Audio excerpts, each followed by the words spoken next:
Okay, everybody. I think we'll just get going, so I don't keep you from lunch. That would be risky. I don't want you hangry afterwards. I don't know how many went to the previous talk by Andrew, but I'm sort of going to continue the same sort of space, really. He went philosophical, and I'm going to kind of do that too, but not only philosophical, but also meta-philosophical. Because we are going to look at how we perceive the world and what's on internals patterns we use when we look at the world and how we perceive things, because that's going to affect how we collaborate.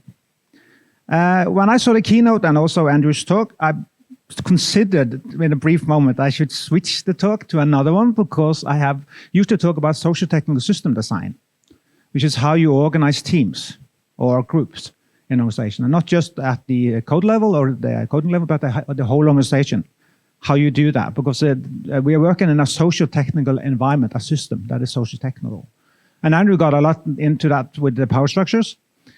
But I think, nevertheless, I think it's useful for us to understand why is social-technical approach, seeing that system approach, different from how we normally do it. So this is the thing we're going to get into. What is sort of kind of stopping us from going there? When intuitively probably know what's correct, but we still end up going back to the old model that probably doesn't fit anymore. So we'll go through that in this talk. Because I think the lenses we use, that's why I had the title of the talk, is that affects us in a bigger way than we normally maybe even think. We have different backgrounds, of course. We realize that, right? We have different histories, different experiences. We have been to different companies. I mean, you worked in different code bases, and it could be whatever. But there's more than that. It's actually more cultural also than that, and philosophical. Which line of philosophy are we actually following, subconsciously or not? So that's the thing we're going to look into. Say, for example, if you want to install, I used the install symbols here. Say you want to implement a new way of doing work. Do you want to organize your company differently? And you heard about this Spotify thing. That sounds like a cool idea, right? It works perfectly for them. It sounds logical. It makes sense. And everybody can envision where they're going to be in that new model. Like, it seems so simple. So we try to implement things, right? Organizations do that all the time. So why do we think we can implement such things? I suspect it's because we have a very mechanistic view of the world. We think things are predictable, it's foreseeable. If you just have enough information, we can implement it. If something fails, it's just we missed some information. There was something that we didn't see. If we just had all information, we'd be perfectly predictable. So why do we carry around that way of thinking is something I've been really curious about a long time. And also what brought me into the social technical bit, because that's social sciences. I come from a natural sciences background myself. I assume most of you also have engineering or natural sciences background. Who hasn't? 3 in the audience, or 4. Okay. You're probably better primed than I was before I discovered this thing. But social science for me was a complete blank. I had no idea what it was. I was so steeped in the mechanical thinking, so much so that you think that the universe is a clock. My master thesis was on astrophysics, cosmology specifically. And the whole goal of natural science is to get rid of the human. Right? If we just had perfect observation done by a machine, it could be trusted. As long as there's a human interpretation in it, all bets are off. So you want to reduce it to the minute part. And that goes back a fair bit. I mean, this is something that Newton believed in strongly. Like super determinism is probably something that you may have heard of, where somebody believes if you just have enough information of all the things in the environment, you can predict the future. So there's essentially no free will anymore. But that's sort of the philosophical discussion that comes out of that. So that's why I think it would be useful for us to actually go into philosophy a little bit. So what I'm going to do today specifically is to go into something that's called world hypothesis. It was defined in the 40s by a guy called Stephen Pepper. So he was a philosopher, as you might wouldn't be too big of a surprise, but he was an American pragmatist. And what he was looking into was, he was a professor at philosophy in America somewhere, but he sort of looked at the history of philosophy, and he identified 4 specific trends. And we're going to go through these today, because they affect us more than we like to actually imagine. And 2 of them are probably something that we don't think of that much, and which you have a lot of potential in if you do. So, and he used the world hypothesis as a way to sort of describe these different trends or strands in philosophy, if you like. And he said that a man desiring to understand the world looks about for a clue in his comprehension, right? Understanding epistemology. He pitches upon some area of common sense, facts, and tries to understand all the areas in terms of this one. The original area becomes a basic analogy or root metaphor, as he calls it. So you can imagine, like when I showed the machine thinking earlier, that with the cogs, that's a machine way of thinking, right? So as I said. So the root metaphor there is a machine. So let's look at the other 3. I'm going to go through all 4, of course, but let's go them in order. So the first one he identified is formism. And what you look at there is that the root metaphor is similarity. What is similar to another thing? I think you do that probably every day when you code, at least when you do data analysis and data modeling. Look, what is the commonality? What's the identity that's similar? Okay, can we join this into one entity, customer entity, product entity, or whatever it is, right? We look at for similarities, and we want to create that. You probably heard of the canonical data model dream. That's very much into formism. We try to find all the similarities, and the idea is that you just have to find enough similarities, then we create end up with a God object that everybody can use. So the idea is, what the form do things take? That's formism. So the classical one here is like, if you have an orange, what's the characteristic? It is round, it's orange. So then wouldn't it be similar to a basketball? If you only use those characteristics with the roundness and the color, yes, it does. But then suddenly somebody comes up with a strange formed ball, and then the model breaks. And then you try to abstract it more and figure out what is the commonality now between these things. So that's what we do when we do entity modeling or data modeling very often. And we end up in kind of weird objects in the end. You probably have seen this. Actually, I've seen multiple times to different customers. Is the master customer object that everybody is dependent on. And it contains everything that you ever need for a customer.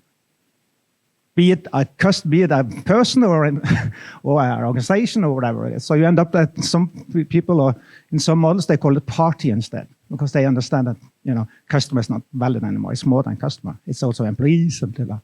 So it becomes a party object. See, the abstractions goes all the way.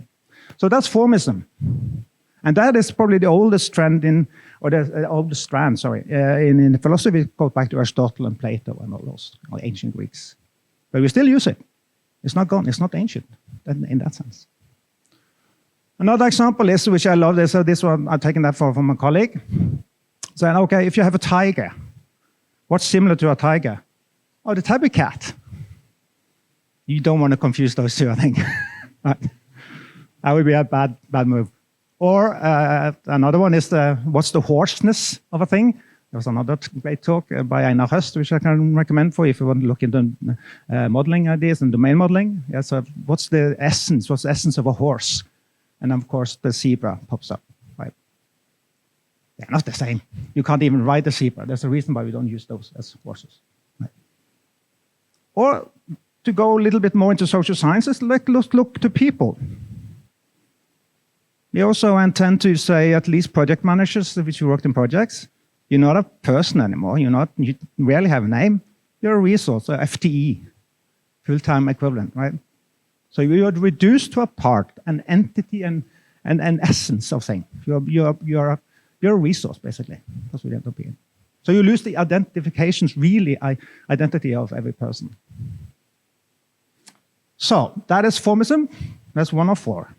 I'm going to go through them by one, as I said, and we're going to come back to the commonalities and differences after a while. So the next one, which you probably have already alluded to earlier, is the mechanism thing. And here, of course, the root metaphor is the machine. That is a lot newer way of thinking. That comes in about the Industrial Revolution. A lot of philosophers went into this space. In natural sciences, of course. And natural sciences are still in the machine model of the plane. So here is what do things cause other things, so the cause-effect thinking. So that's the model I have here. Similarity is not so important anymore. It's the causes they cause. It's the changes that happens. So here we have, for example, the classical billiard example. There's the machine, as we discussed earlier. But there's also the whole space of natural sciences. Actually, I loved something that Russell Acuff, a system thinker, said. He said sciences has cheated us, or fooled us, because they reduce everything to cause and effect. If you can't explain anything, then there isn't anything that hasn't been caused by something. That's the idea there. And also we use it, waterfall thinking. Projects, predictability, plans, delusion of control, as somebody would call it, right? We think we can deliver this massive project at the end of the year. Sure. Or you're given a date. I'm sure we're going to deliver all the requirements. Nothing is going to be left out. And we're going to do it. And luckily, we have sort of learned that the waterfall is not the best way, so we try to adjust it. But we still do mini waterfalls, and we still have the date. We still have the time to deliver it. Most have that, even if they do Scrum, right? Because it's just a set of mini waterfalls. What do you end up with? So again, I think we use sort of the mechanism thinking still, very much so, in every company I've been. So these two are probably familiar. Let's now move into a couple of ones which are maybe less, you probably heard of the first one, and this is what they call organism. Tricky word. But then the root metaphor is an organism. It's something how it's integrated, how it hangs together. It's a bit more vague. The metaphor, the other metaphors were quite distinct, right? Similarity in a machine is easy to understand. This one is a bit more vague. When you move to the right-hand side of the quadrant, it's a bit more vague. But the idea is that we use it in wording, like in a company. You got a head and you got a body. There is somebody that calls the shots. I don't know if you have encountered this, but I've seen it in a lot of teams where they say, we need to bring in the grown-ups if there's some decision to be made. And the grown-ups actually call the other people in the organization like kids. They behave like kids. So there's this authority thing going on. So we use the metaphor still. And for the wrong reasons, obviously, in this case, but still. So the idea there is that how do things fit into a totality? And the reason why I'm saying you probably heard of it is that some of you probably have looked into system thinking. And generally, most of system thinking is in this space. It's about parts and wholes. Seeing the whole to understand the parts, the part in a whole. This is sort of the essential idea. And how the parts affect each other and how it affects the whole. And the other way around, how the whole affects the parts. So this is system thinking. So the guy I mentioned earlier, Russell Acuff, was very much into this space. The whole idea that started with cyberdynamics and system dynamics and all that, Donella Meadows, you probably heard these names. That's all in this space mostly, organism. Some are in mechanism too, but usually just as examples. Russell Acuff used the car as an example a lot. So the car has bits that doesn't define a car until it gets a whole. But a car doesn't exist just by the parts. It's the other way around. Yeah. But it's usually used as an example often. So yes, the body has different parts. There's a whole. The parts doesn't really have any purpose without being being part of a whole in this sense. The heart has a function, but it hasn't a purpose. The purpose comes by being part of a body. So that becomes the whole. That's the system thinking. Right? And also the evolution of things. The things evolve. They self-replicate in organism. Right? And also you have this classical, this is an example of a system dynamics way of thinking. You have something that comes in, there is changes, there is feedback loops, and there's levers that you can tune and all that. But system dynamics, which is a quite famous strand of system thinking, which is Donella Meadows was a big part of. The idea is that you can model it. You can create computer models to predict things. So that's where organism has, for me at least, some limitations. That at least this type of thinking is that it's an isolated system. It doesn't have an environment. Because you can control all the parameters, then you close the system, right? You have so here you actually do wish you have some predictability. And system dynamics was all about that, to figure out how can we predict the future. So that's organism, how things fit together. And then the really weird one, which was a huge aha moment for me, and I came to this, as I said, via social sciences when I started reading up on that. That is something they call contextualism. Yeah, I can get back to where this comes from. This is a fairly new thing. Goes back to the 60s, but I can go back to that later just to explain it first. So the root metaphor here is a historical event. So it's that you are defined by what you have been through. That's the motive there. All that define you is your experiences. Then you're not an organism anymore because you don't care that much about how things integrate, but you integrate what have you been through, historical event. So what is this event, and in what context is it? So suddenly, as you probably like I alluded to earlier, all the other ones are kind of closed. You don't need an environment there to explain anything. Here you have to have an environment. The environment is an included part because the context is so important. So when I mentioned Spotify, there's a reason why I mentioned that.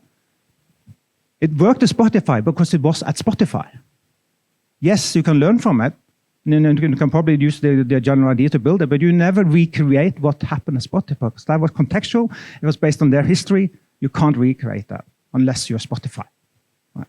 So that's it. So contextual brings a whole new way of looking at things, I think. That's my experience at least. So history is really important here.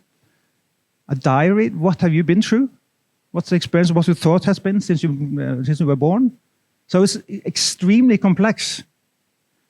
You all heard of Dave Snowden and his Canonical model.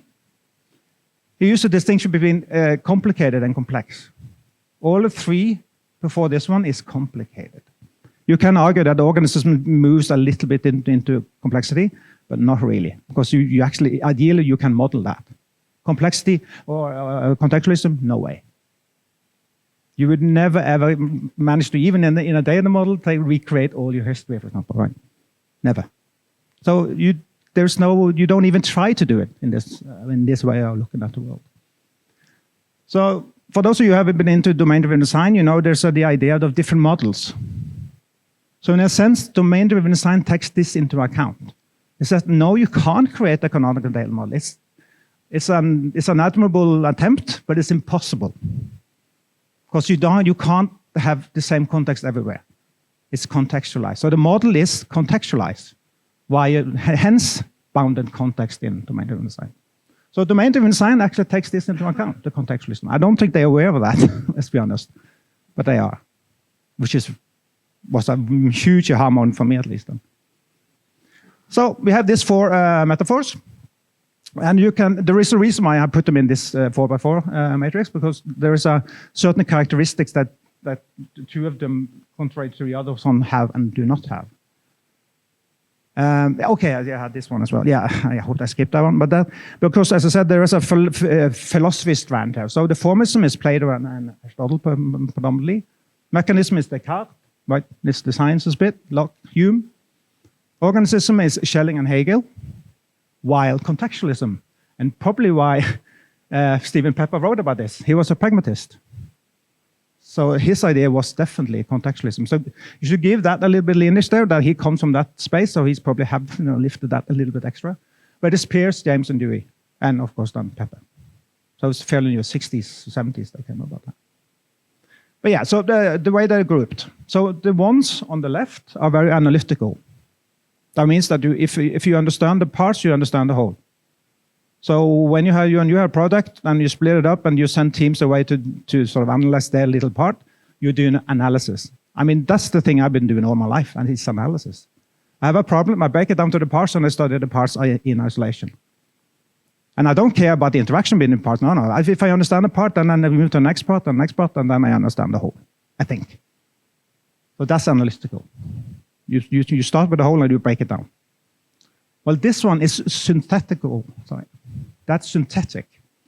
This is also something that Russell Acuff talks about a lot, is that because there you move from, you start with the whole, and you understand what the whole is. And then by understanding the whole, you can also understand the reason why the parts are there. So you start up and then move down. So you don't remove an analysis, but you start with synthetic, you go up and understand the whole, the context. So he used an example of a car. You can understand the parts of the car and the whole, but you won't understand what the car is for unless you understand the context it's great for. Is it for off-road driving or is it for racing driving? Is it sport or is it like commute? So you have to understand all these things to understand the sort of the needs of this thing then. But you also have the another dimension. Oh yeah, I'll include that. So the parts are basic, and this one, the other one, the whole is basic, but the parts are derived from the synthetic. And the other dimension, that this is something that Pepper brought in. I haven't seen that anywhere else. He said the two upper ones, the formalism and contextual, are dispersive. They go out. There is no end to it. They can evolve. So formalism, when I say formalism was close and was kind of lying, but because there is no end to it. There's no you can extend that in eternity. Right? It goes out. While this one is the bottom one is integrative. You looked at the integration of things. So that's why I think mechanism and organism are something that you find is quite familiar, or also quite similar. So the system thinkers also, when they create simple examples, they do use mechanism because it's easier for us to understand. So that's why Acuff uses the car all the time. But he is really an organism thinker. Thanks. Yes. So and there are of course limitations there, because that's something that Pepper is really clear about. Every of these four are complete. You can use them for everything. If you are formicist, you can explain everything in the world using formalism. So they're not, but there are different strengths to them. So in certain contexts, formalism makes sense. If you're going to create a canonical model, that makes sense. Yeah, well, of course you would use formalism. That would make it simpler, right? But in other cases, you will do something else. But they are complete, but they have limitations. So the top ones, they have inadequacy in precision, while the other ones are inadequacy in scope. But they are closed. They are closing the thing, right? They are ignoring the environment. While, for example, contextual, they have environment built in, and formalism is there's no limit to it. It could be anything. Did I have next? So let's. I want to focus a little bit on these two because they are sort of probably news to you. The right one sounds familiar, I assume. And the thing is that people often mix these two up. I have done, and I think a lot of people do. Even so much so that there is a Michael Jackson, not the singer, but the philosopher. He's what is it called? He's an English guy who has, oh my God, he has a title. Well, he's a well-known philosopher anyway. And so he knows these things really well. And he claims that for example, social technical system is an organistic way of thinking. And it's kind of right, because when you look at a system like a social system and you look at the technical bit and the social bit, you're looking at how things are integrated. So he's right about that. But there are strands of social technical system design which looks at the environment, that takes that into account, and then you enter contextualism. So open system theory, which I'm going to explain a little bit later, is straight into contextualism, while organism is not. Yeah. And you also mentioned about complexity. I already mentioned that, so it's probably obvious now. But so the bottom one, organism, is a complicated model, while the top one is a complex model in Dave Snowden's terms. Oh yeah, there's a term, and I don't know if you heard about it, but you know emergence. There's some talk of emergence from certain people. Yeah, have you heard the distinction between weak and strong emergence? That's where they try to distinguish between these two. Because scientists can agree on weak emergence, Yes, there are things that can pop up that we didn't see based on the parts alone, but if you could model it, you would see it. If you knew enough, you can actually predict what the whole is. You can actually, yeah, so it doesn't just appear like out of magic. The science doesn't like magic, right? While in contextualism, yes, sure, there's no problem with that. So the strong emergence is like for some consciousness, but it's something that most people, even scientists, can agree on. Yes, we don't know what that is yet, so maybe that's a strong emergent. That we are conscious of something that we can't explain why that comes about. But that is also already built into contextualism when you look at the world that way. And open and closed, I mentioned that. The bottom one is a closed model, while the top one is the open model. So just to explain open, I want to actually move into a little bit of open system theory, which is what I spent most of my time in. I said social technical system design, but I often say open in front of it. Because really I'm working into open system theory, but that sounds so academic, and it kind of is, but the social science is academic, so it's not that bad.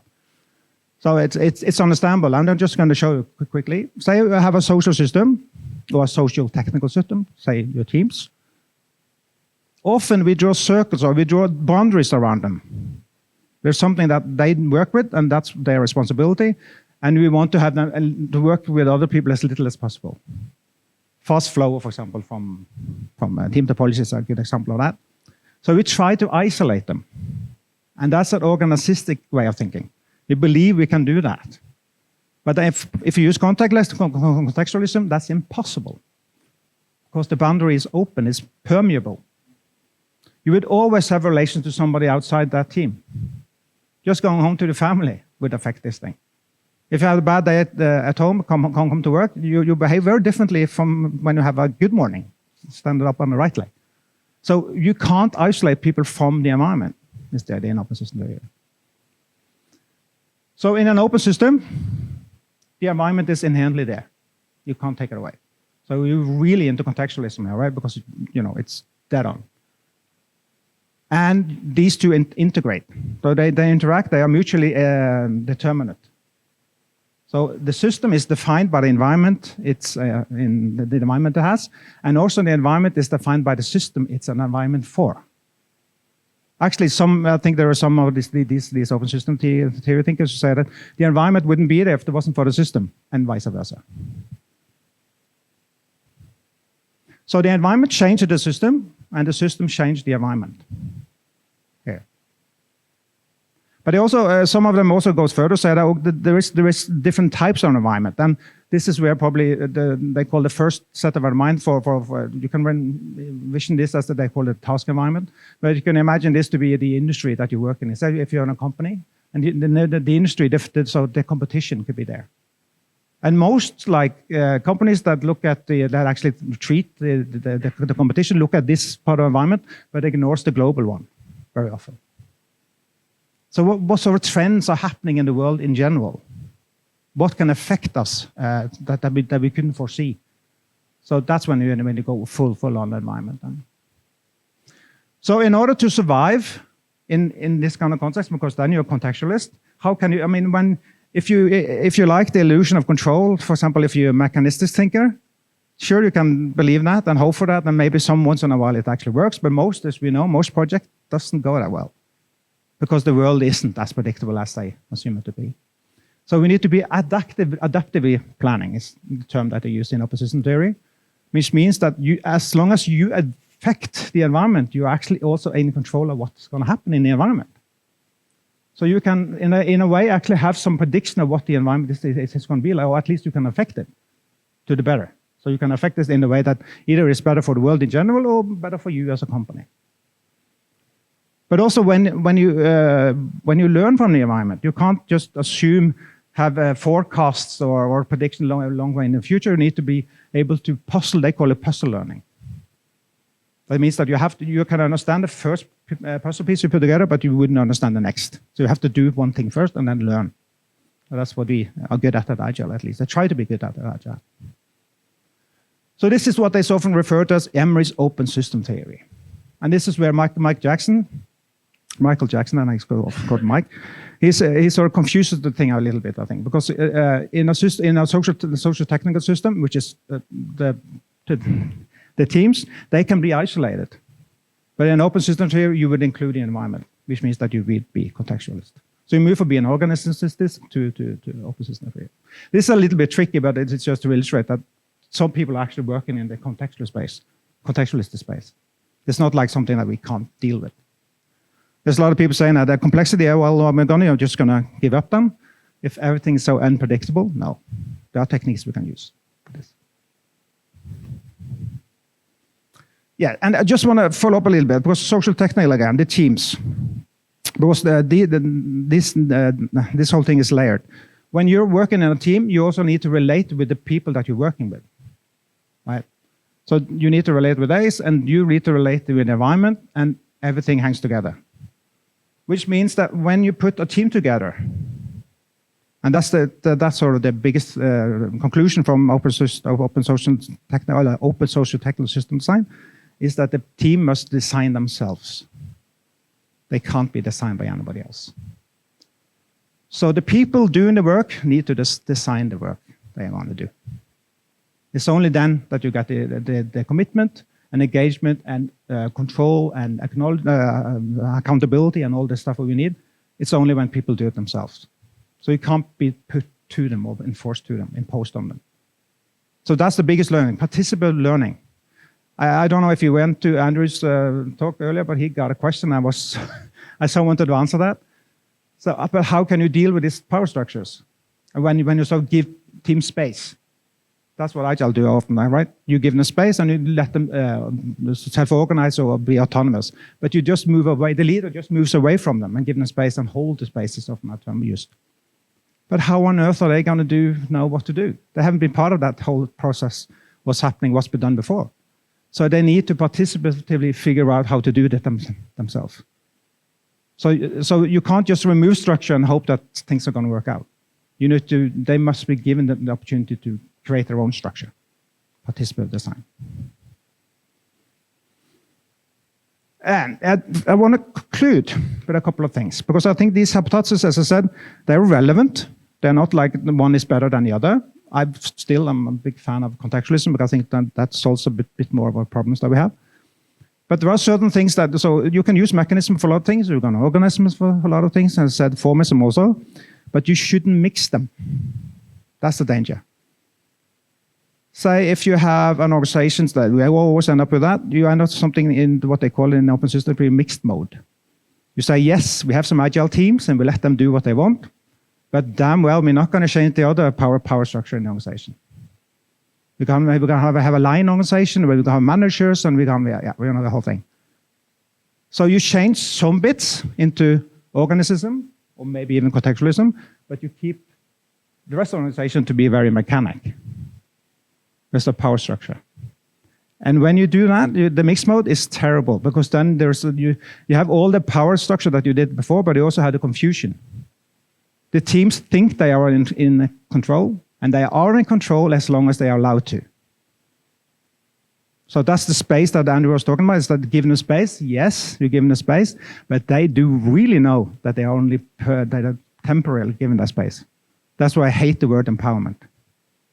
Empowerment is something that you give away to somebody. It also means you can take it back whenever you want to.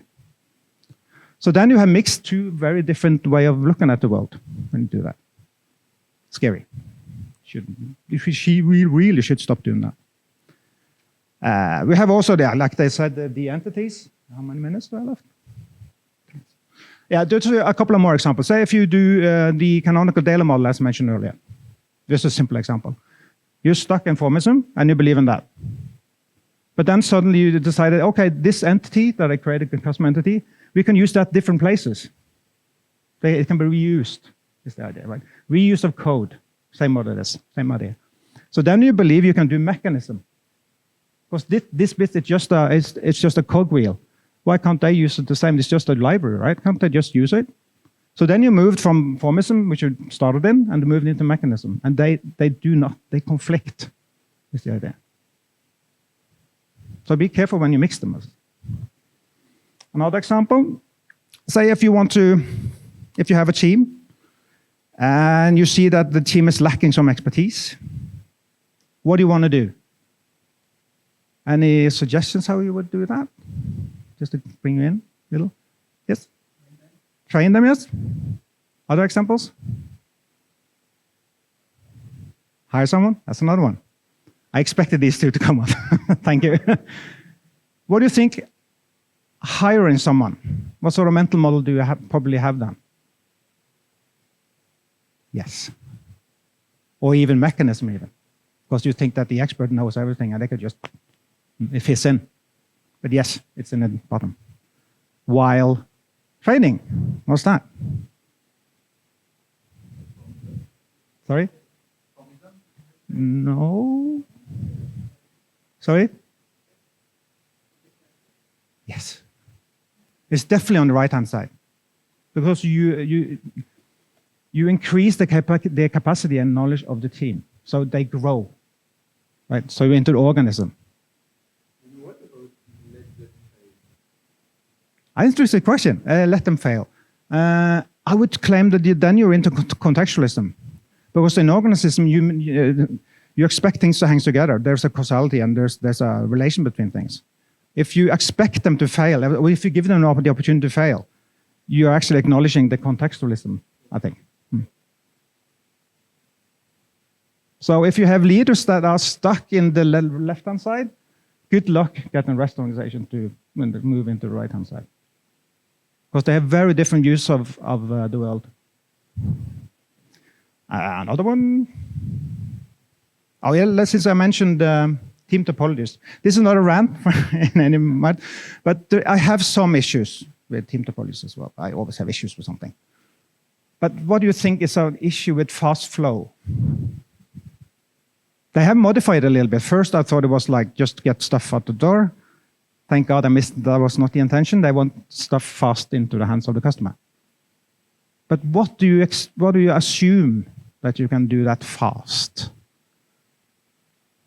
And you also heard use of lean in Agile a lot? Yes, it's predictable. It's mechanistic thinking. Yes. So just to give team topologists a credit, they are thinking team first, which saves the day for them. But don't forget the team topologist requires team first. If you ignore that, you're stuck, as you said, in what you think is predictability. So give the teams full authority to do whatever they like, and they can control their own work, design their own work, then you're into contextualism. Then you allow them to fail. Yeah, have another example? Minutes now. Yeah, okay, well, maybe should. I had noted some more examples here. Yeah, I had the predictability versus adaptability, but I guess that's kind of obvious now. At the bottom one, you assume that things are predictable. While in the top ones, especially the top right one, it's highly unpredictable. It's really complex. There is no, you can't predict any events and you can't record every event that happened. There's no way. So you can just give up at the attempt to think there is predictability. So you need to be active, adaptive. Actually, there was a funny thing I heard the other day is that, Agile, that was coined in 2001 when they did the manifesto. And there was actually a voting process for which name they should use. Do you know which word that came in second? Adaptability. But it was not chosen because somebody had a company of the middle-aged red guys that defined it. One of them had a company called Adaptability, so they couldn't use it. So they went for Agile, yeah. I mean, think of what would Agile have been if it was called Adaptability.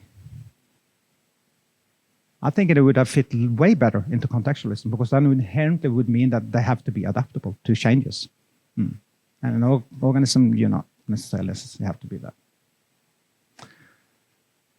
So just to finish up, I think by understanding these perspectives, not only is it insightful, like philosophy normally is, but it also can help us to understand why other people believe something so strongly different than us.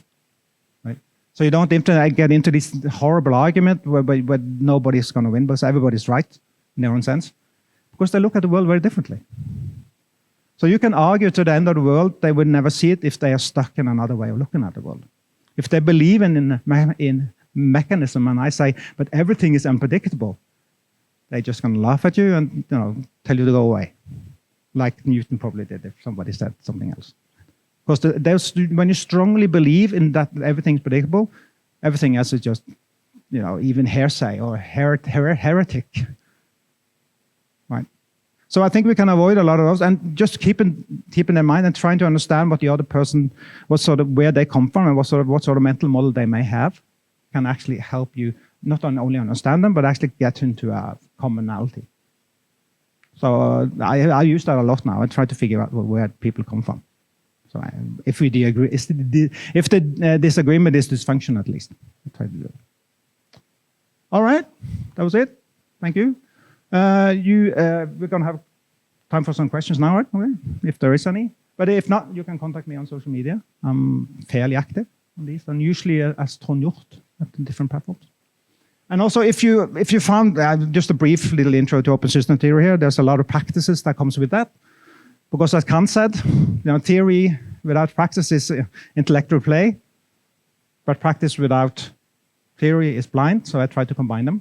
I don't know if he actually said that. You don't know any quotes anymore. But so opensystemtheory.org is a community website where we go lean into some of this social sciences that have been going on for decades. So just a modern version of it that we try to emphasize. Yes? So thank you very much, Trond.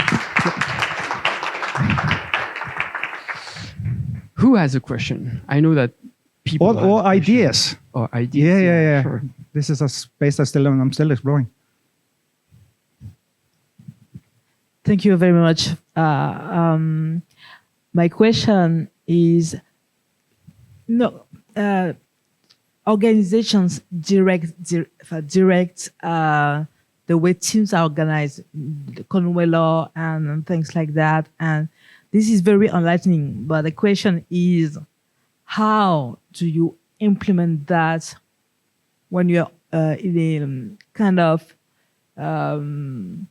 strong, old school organization, top-down organization? Yeah. It's such a good question and so hard to answer. I have to go into the open social technical system space now, because this goes beyond the world models. But in that social sciences space, somebody said that they quoted Max Planck saying that the science is moving ahead one funeral at a time. There's something to that. It's very hard to change and set organization. And the experiences that the scientists have had, and also the consultant has done this in the 70s especially, is that the company has to be the brink of going under before they actually consider something else. When there's nothing else to try. Like, okay, let's try this team thing. Because there are some experiences that have been done that look good. Let's at least try it.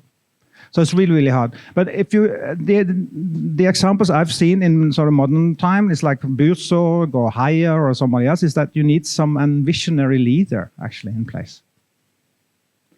They also, when they say that, I haven't went into this today, but there's two distinct differences between organization form. There's one called DP1, which is Design Principle 1, it's just that term.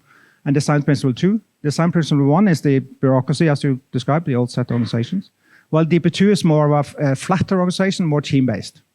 Like for some Burzorg or Spotify tried a little bit, but there was at least a try to move into that space. So it's a distinct difference. They call it genotypical design principle because it's a DNA change.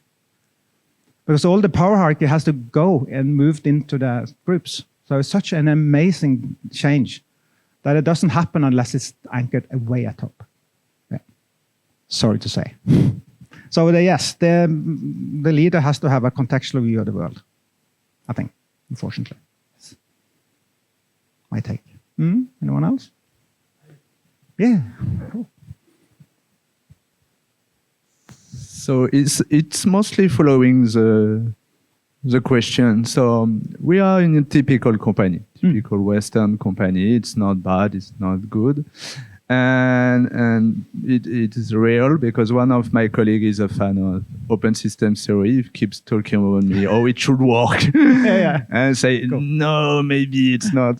My question is, you are a manager of a team or maybe a bigger team, and you want to try it. Is it possible? Is it fully integrative to take your word, open system theory, or could we take some part like Spotify and try something, give more, not empowerment, but more liberty and still, because as a manager, I'm very fan of everything. I love Favi and all this type of company. Still, when I see the world in some context, I feel it like really hard. Like do whatever you want, let it do. It will work, and I feel it will like some. It's a bad word, but I will use it. Some control at some point to navigate to lead the system in some way. So I will stop. No, stop but there. it's also a good discussion I've had with many people. It's Agile has that approach, right? They said you have to be agile to become agile, which is makes a lot of sense, right? You have to be there. You have the process, the way there has to be the same as the goal is, right? So you try it out a little bit. They have some research done in social technical institution space, even in Norway, where I come from, where they did a lot of companies where they tried this and wonderful results, the great numbers, but I did parts of it, sections, like Agile usually does, right? You tie it in certain sections. You tie in IT organization, for example, which always starts there. And it's great results, but it doesn't diffuse. It doesn't change and change anywhere else. Happened in Norway as well. When the researchers left and the papers that were published and everybody went back to normal, zoom, it went back to the old way of working. Because the power structure is still there. So the only place I've seen where they have managed to do parts of it is an Australian telco called Telstra. They managed to take a division out and designed it in a new way, like in a DP2 type of organization. The rest of the organization stayed as it was, but they were really conscious about making that interface between the organization and the new one so thin and that the old one couldn't affect the new one.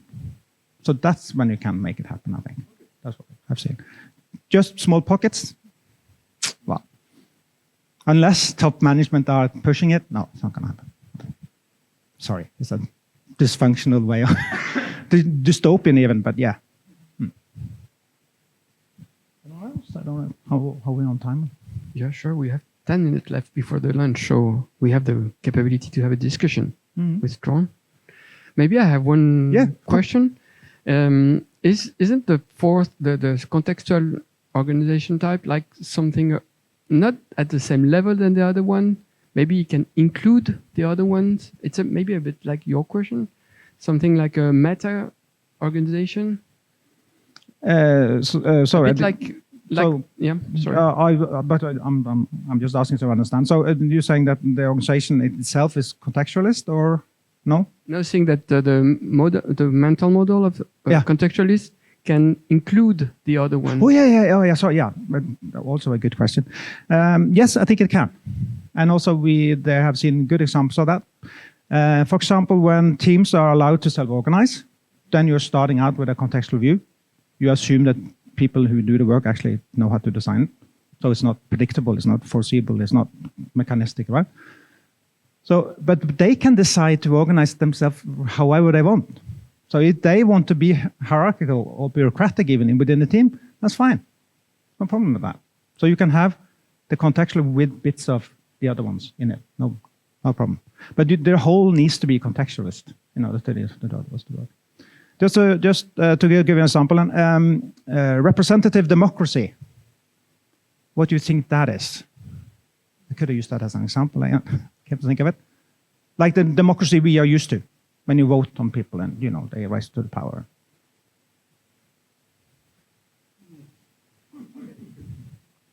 The contextualist, or? Yes. We believe there is somebody who can call the shots for us, and we actually trust them to do it for us. So we give power to somebody else. In a DP1, DP2 is still very much DP1, even though we call it democratic. is still an autocratic model, actually. Because we can't, if they do something wrong, we can't, well, some countries actually manage to sort of hold them to account, but usually no.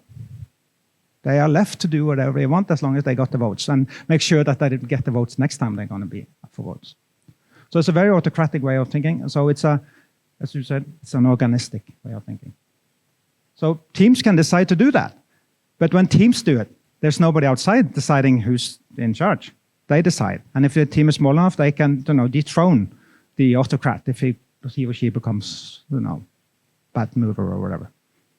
But we can't do that in a big democracy, usually. Actually, in Norway, they try. And it works sometimes. That people are actually, the public opinion are so strong that some people have to leave their offices and stuff. So it works sometimes, but rarely does it work.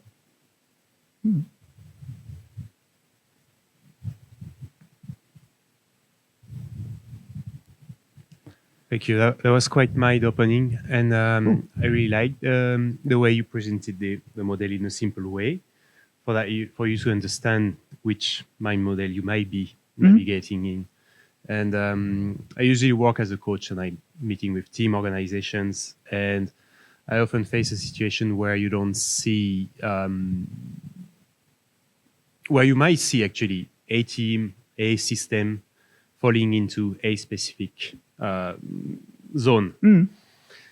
But it's not necessarily something that you might be able to change by your own. So I was wondering whether you would use this model to bring awareness to the system, to where they might be doing. Would you organize some workshop around bringing some awareness of that? You give me ideas now. No, I haven't thought of it actually, because this is a fairly new space for me, actually looking into the whole the philosophy behind it. As I said, I'm really stuck in that open system theory thing, and that's contextualist. That's where I know where it belongs. But I haven't used it actively at clients to figure out where they are and what's the issue. But I've used it mentally to figure when I'm at a client. I try to understand when the IT director says, "Now we want to be agile now. So we're going to have self-governing team." I don't necessarily assume immediately what they mean. They understand what self-organization actually is. They rarely do. It's a fancy word. It's a cool thing to say. It's sort of expected. They wouldn't get hires unless they were agile, for example.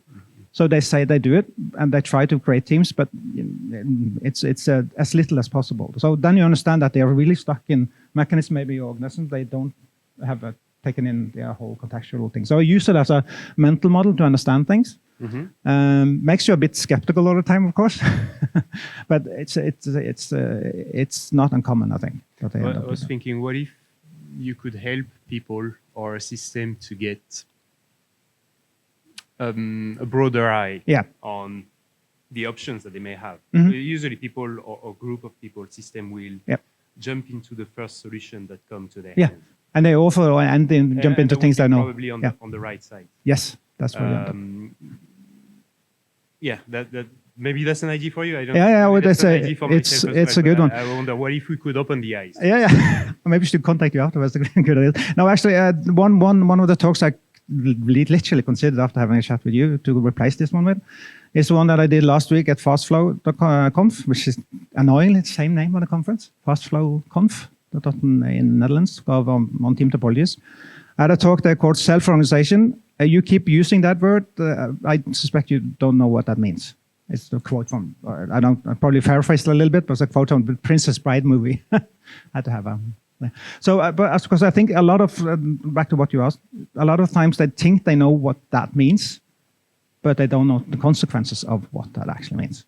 So they're still stuck in often the left-hand side. They maybe have moved into organism system that they understand that integration is important.